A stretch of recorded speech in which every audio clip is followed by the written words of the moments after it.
Hi there, it's Claire Hopman and James here. Chances are you're watching this video because post-Christmas you're looking for ways to be a little bit more healthy this year and potentially lose some weight, get fit, or all of the above. So like yourself, I was in those same shoes post-Christmas.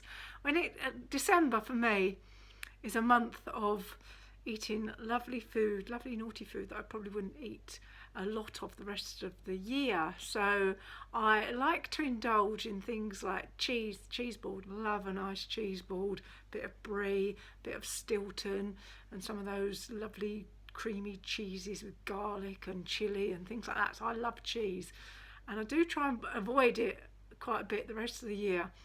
I also love Baileys. Baileys, just full fat cream and a bit of whiskey, I think it is, in a glass. Totally goes on the hips. Other things I like to indulge in: Christmas pudding, absolutely love Christmas pudding, love mince pies. So all of the things that Christmas brings, Quality Street, the lot, I do tend to eat.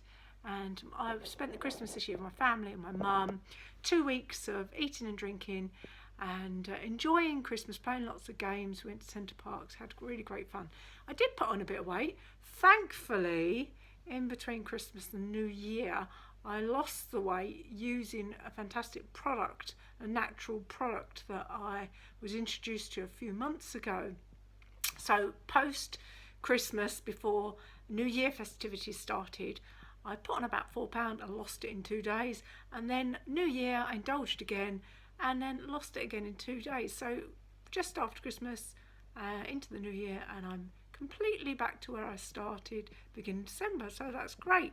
Haven't got anything to lose. However, my focus for this year is to get back to the goal weight that I feel more happy at, which is about, I'd say, a stone and maybe a stone and a half lighter than I am now, and to concentrate and focus on my fitness, my meditation, my yoga, and work on my overall well-being, so body, mind, soul, the lot.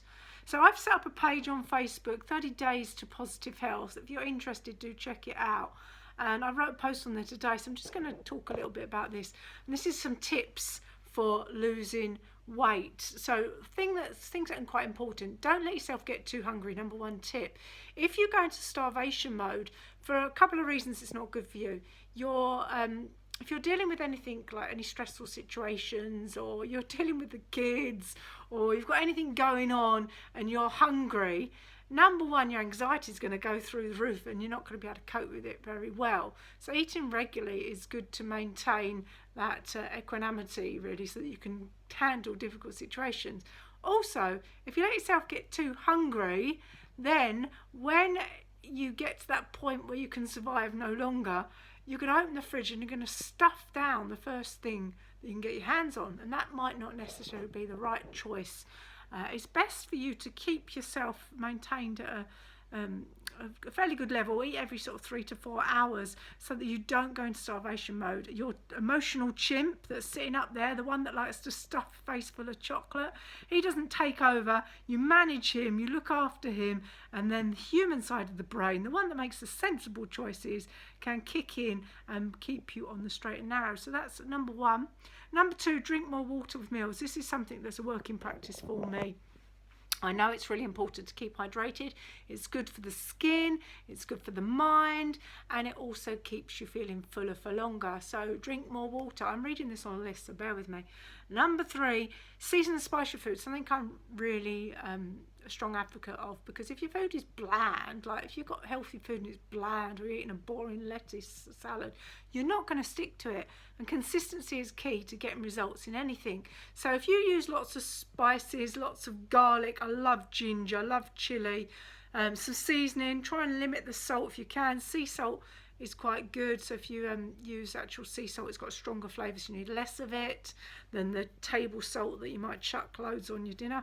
Pepper, lots of seasoning, and spice your food up a little bit. Then it will be more interesting and you're more likely to feel satisfied after a meal, rather than, oh, is that it? Oh, what else can I have? And you're left feeling like you want something that might not be such a good choice. Number 4, focus on quality rather than calorie. So something I used to do in the past was count every single calorie, and then if you've run out of calories for the day, you're going to feel a bit depressed, you're going to feel a bit sad, and you're not going to stick to your healthy regime because you've got no more calories left until tomorrow, so you don't know what to do. However, if instead you eat 3 balanced meals throughout the day, a good breakfast, a good lunch and a good dinner, then and you're balancing those out with your proteins, your carbohydrates, your fats, then you're going to feel satisfied, and then you're not going to pick so much in between. I don't really eat in between meals, to be honest with you.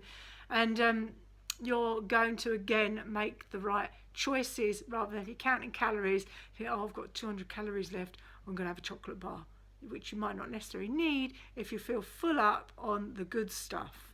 Number 5, sorry, make homemade soups. So homemade soups, I love a bit of squash, chili, ginger and red pepper homemade soup, and I did post a recipe for that today on my page, which is 30 Days to Positive Health, so do check it out. It's really easy. You can chop everything up, chuck it in the oven, the pepper, the squash, and you can then blitz it all up, add some onions, some chili, some garlic, very, very tasty, very, very nutritious with some stock, obviously, and that can keep you going for a couple of days. You can either use it in between to keep you going, or you can use it as a healthy lunch as well. Very, very filling, very, very tasty, or even dinner. If you add a wholemeal bread roll to it, you might want to have it as a light dinner in the evening. Meditation's a big thing for me. I absolutely love it. I meditate every day, at least 10 minutes. Today, 20 minutes. Sometimes 2 or 3 times a day, depending on how the day is. Helps you cope with anxiety, helps you cope with stress, helps you cope with difficult situations. Also helps keep you grounded more in the present moment so that you can then make the right choices. It helps deal with your emotions. So by breathing and recognizing any negative emotions we have within our body rather than our minds, we are able then to shift through quickly to a better feeling place and to make the right decisions in what we are going to choose to eat that's going to be better for our body. So meditation, great top tip.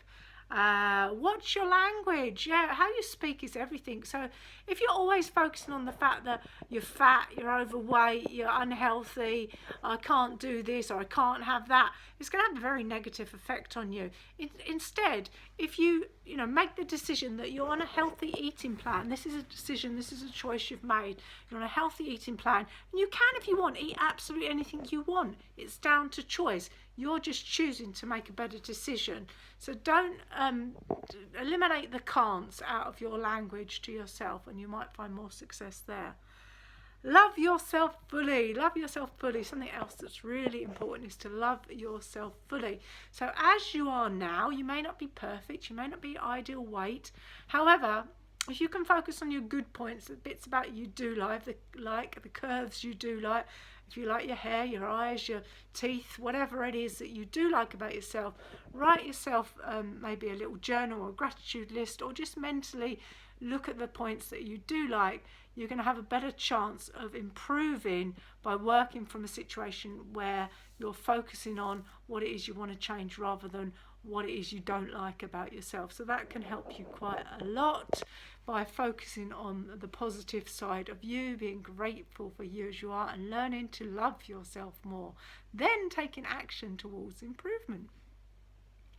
Focus on what you want. So this is similar to that. So focus on what you want. Again, if you're focusing on lack, you're focusing on being overweight, you're focusing on the fact that you've got to lose 2 stone or I need to lose 2 stone, you might not see so much success. However, if you focus on what it is you do want and set yourself little goals to work towards it, then you're going to have more chance of succeeding and being consistent. And then celebrate each little milestone. So I mentioned, I think yesterday in a post I wrote, about if you're at the top of a mountain, and you're at the bottom of the mountain, for example, so you're just starting your health regime, bottom of the mountain, and where you want to go is right at the top of the mountain. If you're focusing at the top of the mountain and just thinking of that, it's going to be a little bit overwhelming at times, and you might find yourself quitting before you get even halfway there. However, if you imagine like little base camps up that mountain, so maybe each half a stone or each couple of pound or down to the next stone below level as a base camp and work on getting towards that, you can have more chance of success. And then when you get there, celebrate. And if you do, I think I've mentioned this, if you do celebrate, then make sure if you're going to have a chocolate bar, you eat it mindfully, you enjoy it, you take your time over it, you enjoy every single aspect and pleasure of it, rather than potentially feeling guilty that you've eaten something you think you shouldn't eat. Because you can eat whatever you like. It's all about choices. And then lastly, just to finish up, my secret weapon is Skinny Body Max. It's a natural capsule that I use. It helps me, keeps me on the straight and narrow, keeps me feeling fuller for longer. I take one with a glass of water half an hour before I eat, once or twice a day, and that helps keep me on track. And it can help you as too. It's got loads of lovely natural ingredients in there, like raspberry ketones and things like that. Reach out to me if you want to chat more about that, or click the link slimandsleep.com and you can find out more about that. If you just want to find out about the product, let me know, or potentially you could promote it like I am as a business. The choice is always yours. So have a great day, have a very happy and healthy fit 2017, and do check out my page 30 Days to Positive Health.